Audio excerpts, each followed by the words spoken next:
आएंगे तो इमाम मेहदी का जमाना करीब है।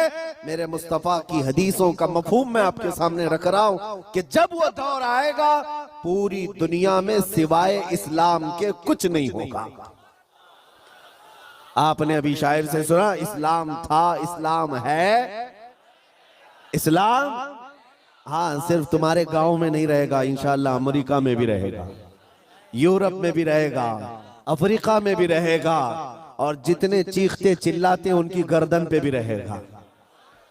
हाँ याद रखो, इस्लाम था, इस्लाम है, इस्लाम है। इसीलिए मैंने चंद सालों पहले कहा था, कुछ लोगों को तीखी लगती है बात, कड़वी लगती है कि मस्जिद तोड़कर अपना माबद बनाना है, मस्जिद को खत्म कर दिया, शहीद कर दिया। भाई हुकूमत तुम्हारे पास, ताकत तुम्हारे पास, कोर्ट तुम्हारे पास, वकील तुम्हारे पास, बना लो, बड़े जोर शोर से सब बना रहे। हमसे एक इंटरव्यू वाले ने पूछा आप इस पर क्या कहते हैं? हमने सिर्फ इतना ही कहा कि बनाने के लिए कहो लेकिन थोड़ा किबला देखकर बना लेना। अच्छा है भाई, किबला देखकर बना लेना। ये क्यों कहा? क्योंकि हमें पता है मेरे मुस्तफा ने फरमाया एक दौर आएगा जब हर दीवार से आवाज आएगी अल्लाहु अकबर, हर जगह से अल्लाहु अकबर की आवाज गूंजेगी। मेरे अजीजों मायूस ना हो, आज के इन हालात से जो नौजवान मायूस होकर सरासीमगी के शिकार हो जाते हैं, मुझे उनसे शिकायत है, आज भी तुम्हारे पास वही जज्बा है, हमें पता है।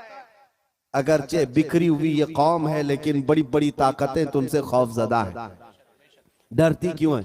गरीब मुसलमान देहात में रहते हैं, कामकाज नहीं है, इनके पास तो जायदादें नहीं, इनके पास नौकरियां नहीं, इनके पास फौज नहीं, लेकिन मीडिया की जीनत तुम ही तो हो। कितने चैनल ऐसे हैं जिनमें हमारा नाम लिए बगैर तो दुकान नहीं चलती। हकीकत है या नहीं? क्यों? हम ही हम हैं, सारी जगह डिबेट में हम ही हम हैं। कुछ बात तो है कि मिटती नहीं हस्ती हमारी।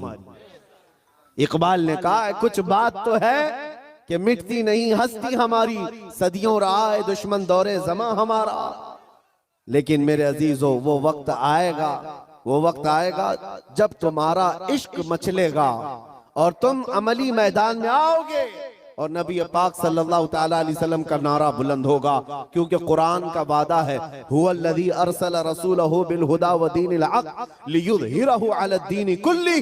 वो अल्लाह है जिसने अपने रसूल को हक के साथ भेजा है ताकि वो अपना दीन पूरी दुनिया में गालिब फरमाए।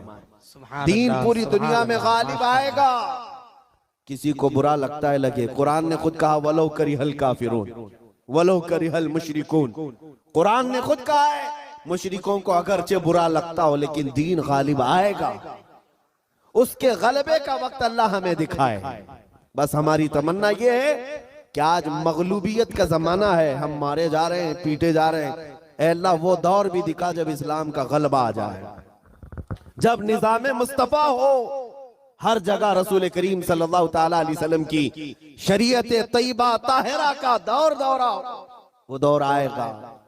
अजीजान गिरामी वकार, दो चंद बातें मैं अर्ज करता हूं जिनको ऐसा लगता है कि इस जमाने में हमारे साथ अगर कुछ हुआ तो क्या होगा। कुछ नहीं। क्या सहाबा की जानें नहीं गई? क्या हुजूर पाक सल्लल्लाहु तआला अलैहि वसल्लम के खानदान वाले अहले बैत अतहार उनकी जानें नहीं गई? इस दौर में अगर हम जैसों का कुछ होता है तो वो सहाबा के पैर के नाखून के बराबर भी नहीं है। हमारी हैसियत कुछ नहीं है। जब रसूलुल्लाह सल्लल्लाहु तआला अलैहि वसल्लम के सगे चचा सैयद शुहदा अमीर हमजा मैदान ओहद में इस हालत में शहीद किए गए थे कि सीना फाड़ करके कलेजा निकाल कर चबाया गया था, आपके जिस्म के टुकड़े हुए थे, तो क्या ये हजरत अमीर हमजा रज़ी अल्लाह ताला अन्हु की शिकस्त और उनकी हार पर कोई लानत करेगा आज? नऊज़ु बिल्लाहि मिन ज़ालिक, हरगिज़ नहीं, बल्कि रहती दुनिया तक उनकी शहादत को सलामी दी जाएगी। क्यों? इसलिए कि कुरान ने कहा है कि शहीद मरते नहीं है, वो अपनी कब्रों में जिंदा होते हैं। अगर अल्लाह तबारक व तआला ने हमारी जिंदगी में लिखा है हम चींटी से भी मर जाएंगे।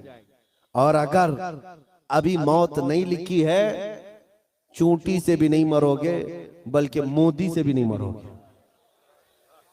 अगर मौत नहीं है, किसी से नहीं मरना है। और अगर मौत लिखी है तो मच्छर से भी मर जाओ। ये तकदीर है जिस पर ईमान जरूरी है।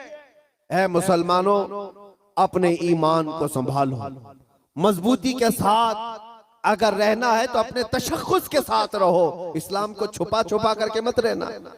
तुम्हारी नमाजें कहाँ हैं? तुम्हारे अमाल कहाँ हैं?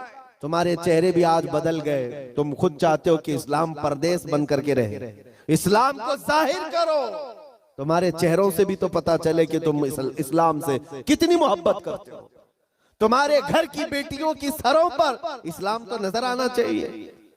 इस्लाम का नारा तो बड़े बुलंद आवाज से लगा है ना, इस्लाम था, इस्लाम है और इस्लाम रहेगा। कहाँ रहेगा? तुम्हारे घर में कब रहेगा?